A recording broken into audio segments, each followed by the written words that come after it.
आज के इस टॉपिक में हम द सीगल का क्रिटिकल एनालिसिस करेंगे।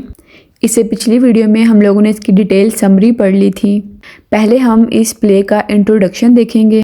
तो इस प्ले का जो टाइटल है वो द सीगल है, ठीक है। और इसके जो प्ले राइटर हैं वो एंटन चेखोव हैं, जो अपनी राइटिंग स्टाइल अपने ट्विस्ट की वजह से बहुत ज़्यादा फेमस हैं। और इस प्ले का योनरा जो है वो ट्रेजाइक कॉमेडी है और साइकोलॉजिकल ड्रामा है। ये जो प्ले था ये 1895 में लिखा गया था और 1896 में प्रोड्यूस हुआ। और इसकी जो सेटिंग है वो रशिया की एक कंट्री स्टेट में रखी गई लेट 19th सेंचुरी में। हमने इसके करैक्टर्स और इसकी समरी को इससे पहली वीडियो में देख लिया है। द सीगल एक प्ले है जिसको एक रशियन प्ले राइटर एंटन चेखोव ने लिखा है। इस प्ले के 4 एक्ट्स हैं और जिसमें हम थीम देखते हैं अनरिक्वायर्ड लव का, the struggle of artistic success का और the complexity of human emotions का। एंटन चेखोव के इस वर्क ने काफ़ी जो राइटर्स को इन्फ्लुएंस भी किया है और साइकोलॉजिकल ड्रामा के लिए एक रास्ता भी हमवार कर दिया और काफ़ी राइटर्स इससे इन्फ्लुएंस भी हुए। और अब अगर हम इसके हिस्टोरिकल कॉन्टेक्स्ट की बात करें तो एंटन चेखोव ने ये द सीगल प्ले है ये लेट 19th सेंचुरी में लिखा, रशिया के अंदर ही। और ये पीरियड हमें सोशल चेंज को दिखाता है और जो करैक्टर्स हैं वो ट्रेडिशन नॉर्म के साथ डिससेटिस्फाइड हैं, ये चीज़ भी हम देखते हैं। जैसे ही वक्त बदलता जाता है जो लोग हैं वो अपनी पुरानी रवायात से डिससेटिस्फाइड हो जाते हैं और वो अपनी लाइफ के अंदर चेंज चाहते हैं। ये जो प्ले है ये सबसे पहले 1896 में परफॉर्म हुआ था, लेकिन इसको इतनी सक्सेस नहीं मिली, ये फेल हो चुका था। उसके बाद 1898 में मॉस्को आर्ट थिएटर में इसको प्रोड्यूस किया गया। मॉस्को आर्ट थिएटर में इसकी प्रोडक्शन हुई और तभी इसको ह्यूज सक्सेस मिली। द मॉस्को आर्ट थिएटर अपने रियलिस्टिक एक्टिंग और स्टाइल की वजह से बहुत फेमस है। हमने इस प्ले के सब कैरेक्टर्स को डिटेल में पढ़ लिया है और इसकी समरी को भी। अगर मैं फिर भी थोड़ा सा ओवरव्यू दूं तो एक्ट 1 में हम देखते हैं कि किस तरह अरीना जो है वो अपने भाई के पास आती है। वो पीटर सोरिन की स्टेट में आती है, ठीक है, अपने लवर के साथ।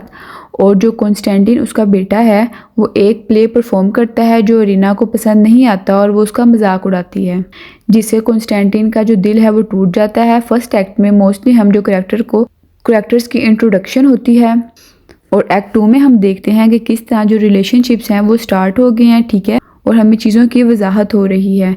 जो ट्राइगोरिन है और नीना वो एक दूसरे की तरफ अट्रैक्ट होते हैं और जो माशा है वो कॉन्स्टेंटिन को अपने प्यार का इजहार करती है। ऐसे ही थर्ड एक्ट में हम देखते हैं कि वक्त काफ़ी गुजर गया है और जो नीना है वो अपनी वहाँ स्टेट को छोड़ के चली जाती है और एक एक्ट्रेस बनने के लिए, एक सक्सेसफुल एक्ट्रेस बनने के लिए। और जो कॉन्स्टेंटिन है वो काफ़ी इमोशनल हो जाता है, ठीक है, काफ़ी डिप्रेस हो जाता है। इस एक्ट के अंदर हम देखते हैं कि किस तरह करैक्टर्स के दरमियान टेंशन रही है। और जो फोर्थ एक्ट है वो 2 साल बाद होता है और इसमें हम देखते हैं कि किस तरह ट्रेजिक लाइफ हो गई है। मेलैंकली को हम देखते हैं। जो कॉन्स्टेंटिन है वो खुद को शूट कर लेता है और उसकी डेथ हो जाती है। और जो नीना है वो वापस अपनी स्टेट में आती है। और हर प्ले की तरह एंटन चेखोव का जो ये प्ले है वो भी अनसोल्व्ड टेंशन के साथ ख़त्म हो जाता है। हम द चेरी ऑर्चर्ड में देख लें या द सीगल में देख लें, जो एंटन चेखोव का प्ले है वो ख़त्म होता है अनसोल्व टेंशन के साथ। इसके साथ अगर हम इस ड्रामा के थीम्स को देखें तो हम आर्ट एंड आर्टिस्टिक स्ट्रगल को देखते हैं। सबसे पहले एक जो कॉन्फ्लिक्ट चल रहा है ट्रेडिशन आर्ट में और मॉडर्न आर्ट में, उसको भी देखते हैं हम। जो कॉन्स्टेंटिन है वो लोगों के सामने एक न्यू थिएटर रिप्रेजेंट करता है जो लोग नहीं उसको एक्सेप्ट कर पाते और उसको इतनी सक्सेस नहीं मिलती। और ये प्ले हमें ये भी दिखाता है कि the play question what art truly means, कि असल में आर्ट का मतलब क्या है। और जो दूसरा बड़ा थीम है वो है unrequired love and human relationships. Most of the characters experience unfulfilled love. इसमें बहुत से ऐसे कैरेक्टर्स होते हैं जो अनफुलफिल्ड लव को एक्सपीरियंस कर रहे होते हैं। इसमें हम बहुत से कैरेक्टर्स को पेन देखते हैं, उनका डिप्रेशन देखते हैं, वो किस तरह स्ट्रेसफुल हैं, हम ये भी देखते हैं। और हम लव ट्रायंगल को भी इसमें देखते हैं कि किस तरह जो माशा है वो कॉन्स्टेंटिन को पसंद करती है और कॉन्स्टेंटिन नीना को पसंद करता है, जबकि जो नीना है वो ट्रिगोरिन को पसंद करती है। इसके बाद जो तीसरा थीम है वो है the search for meaning and happiness. इसमें जो बहुत से कैरेक्टर्स हैं वो डिसअपॉइंटमेंट के ही साइकिल में ट्रैप हो चुके हैं। इसमें हम देखते हैं कैरेक्टर्स की आइसोलेशन को, उनकी लॉन्गिंग्स को। प्ले हमें एग्जिस्टेंशियल क्राइसिस और मेलैंकली को भी दिखाता है। फिर हमारा जो फोर्थ मेजर थीम है वो रियलिटी एस इल्यूशन है। जो नीना है वो एक आइडियलिस्टिक लड़की है, ठीक है। उसके जो आइडियलिस्टिक ड्रीम है उसका कॉन्ट्रास्ट हम देखते हैं हार्श रियलिटी से।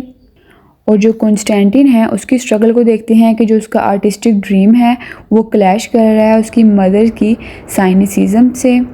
एक साइनिकल पर्सन वो होता है someone who generally distrusts the motive of other. और एक सेल्फिशनेस देखते हैं हम उस इंसान में। जो सीगल है वो सिंबलाइज कर रहा है इनोसेंट को, किस तरह जो एक इंसान की इनोसेंस है वो डिस्ट्रॉय हो जाती है।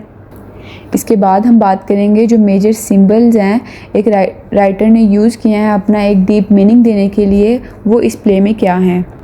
जो द सीगल का सिंबल है वो फ्रीडम को शो कर रहा है, ठीक है, ब्यूटी को शो कर रहा है।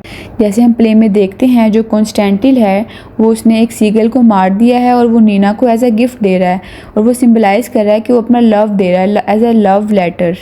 वो अपना लव बता रहा है नीना को, लेकिन वो क्या करता है बाद में उसको डिस्ट्रक्शन ऑफ इनोसेंस को सिंबलाइज कर रहा है वो। इसके अंदर हम the play with in the play भी देखते हैं। The play with in the play ये होता है कि एक प्ले के अंदर एक और कहानी चल रही होती है। हम देखते हैं कि किस तरह जो कॉन्स्टेंटिन है वो एक्सपेरिमेंट कर रहा है एक न्यू प्ले लोगों को दिखाने के लिए, लेकिन हम उसकी आर्टिस्टिक स्ट्रगल देखते हैं। और सबसे बड़ा कॉन्फ्लिक्ट उसका आर्ट के against and the large conflict about art. इसके साथ साथ हम दोबारा से एंटन चेखव के राइटिंग स्टाइल को रिवाइज करते हैं। सबसे पहले एंटन चेखव की राइटिंग में हम सब टेक्स्ट को देखते हैं, जिसका मतलब है कि इसके बहुत से जो डायलॉग्स हैं वो डीप मीनिंग देते हैं और हमें ऊपर डायलॉग से उसका मतलब पता नहीं चलता, बल्कि उसके अंदर हमें देखना पड़ता है उसका डीप मीनिंग। जो प्ले का असल मतलब होता है वो सरफेस के नीचे होता है, डायलॉग के सरफेस के नीचे होता है, यानी कि उसको हमने इंटरप्रेट को अच्छे से हमें समझना पड़ता है। उसके बाद हम रियलिज़म देखते हैं, वो अपने राइटिंग के अंदर रियलिज़म को शो करता है ना कि एग्जैजरेशन को। उसके बाद हम एम्बिग्विटी को देखते हैं। इसके जो प्ले हैं वो अवॉइड करते हैं मोरल जजमेंट्स को और क्लियर रेजोल्यूशन को। जो एंटन चेखव है वो अपने प्लेस के अंदर यूज़ ऑफ साइलेंस का भी यूज़ करता है। इसमें ये पोज दे देता है या साइलेंस दे देता है to convey emotions more powerful than word, कि कुछ इमोशंस होते हैं जो वर्ड से ज़्यादा पावरफुल होते हैं। इसके जो थीम्स होती हैं वो एवरीडे लाइफ पे फोकस करता है। ये कोई भी ऑर्डिनरी मूवमेंट्स हो जाती है, इंट्रैक्शन हो जाती है या सेंसेशन इवेंट, बल्कि कोई सेंसेशन इवेंट नहीं या कोई एग्जैजरेशन नहीं दिखाता अपने वर्क्स के अंदर। इसके इस ड्रामा से बहुत ज़्यादा राइटर्स इन्फ्लुएंस हुए थे और इसकी जो एक्टिंग टेक्निक थी उससे भी। मॉडर्न ड्रामा के डेवलपमेंट में भी इस ड्रामा ने बहुत ज़्यादा काम किया। और अब अगर हम इसकी कंक्लूजन पे देखें तो मैं कहना चाहती हूँ the seagull is not just a play about artist and love.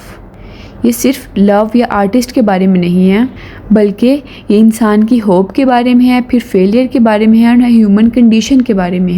ये आज की ऑडियंस के साथ भी रेजोनेट करेगा।